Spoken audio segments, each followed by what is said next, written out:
أهلا بيكم، يا رب تكونوا بخير. ده الفيديو الرابع من كورس الجرافيك ديزاين. في الفيديوهات اللي فاتت شرحنا أدوات الفوتوشوب ما عدا أداة واحدة اللي هي أداة البين تول، وخلينا الأداة دي في فيديو لوحدها لأنها من أهم الأدوات في الفوتوشوب. الأداة سهلة وبسيطة بس الكل بيخاف منها، فأنا هبسطها لك خالص في الفيديو ده، وهتطلع من الفيديو ده عارف كل حاجة عنها. بس الأهم من ده كله إنك تجرب بإيدك. لو أنت لسه محملتش برنامج الفوتوشوب هتلاقي رابط التحميل على الانستجرام، الرابط هتلاقيه في البايو، وهسيب لك رابط الانستجرام في الوصف عشان مش هعرف أحط رابط التحميل هنا. وقبل ما نبدأ خلينا نعمل لايك وشير، ويلا بينا نبدأ.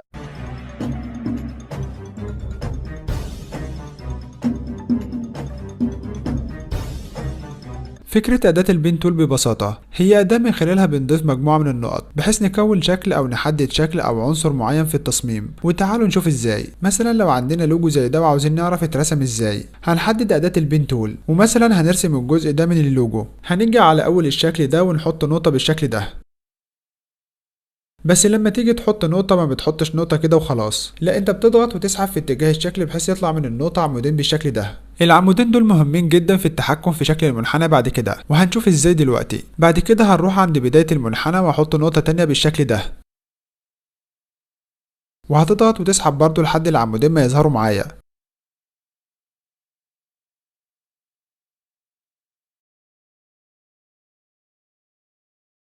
بعد كده هروح على اخر الشكل المنحني واحط نقطة بالشكل ده،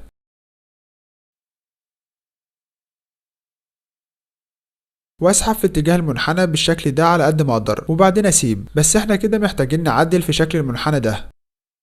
وهنا يجي دور الأعمدة اللي عند كل نقطة. كل عمود طالع من نقطة بيتحكم في المنحنى اللي جهته. يعني مثلا أنا لو عاوز أتحكم في المنحنى ده، يبقى العمودين دول هما اللي هيتحكموا في المنحنى ده. وتعالوا نشوف ازاي. هحرك العمود ده بحيث اخلي الكيرف على شكل المنحنى في الجهة ديت. وخلي بالك وانت بتحرك أي عمود بتكون ضاغط على ألت من الكيبورد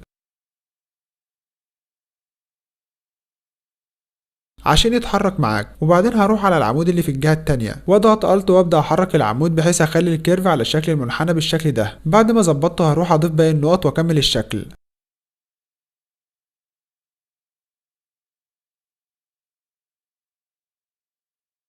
هضغط على الت واحرك العمود ده بحيث اعدل شكل المنحنى بالشكل المناسب.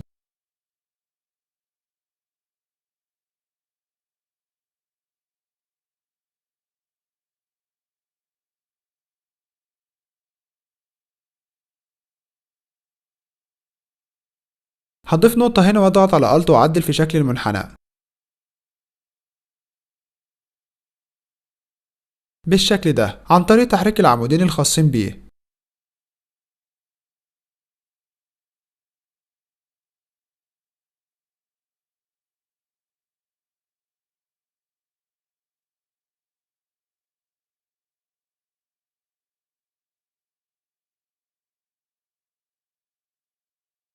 وبعدين هكمل باقي النقط.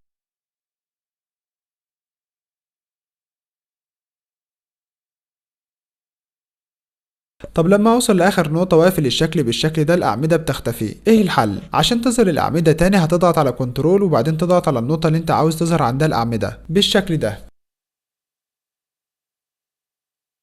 وبعدين تضغط على الت وتبدأ تحرك الاعمدة وتعدل في شكل المنحنى.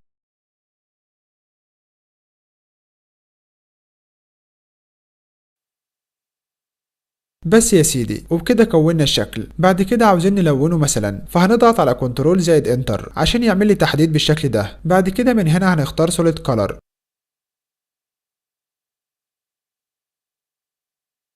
وتختار اللون اللي انت عاوزه.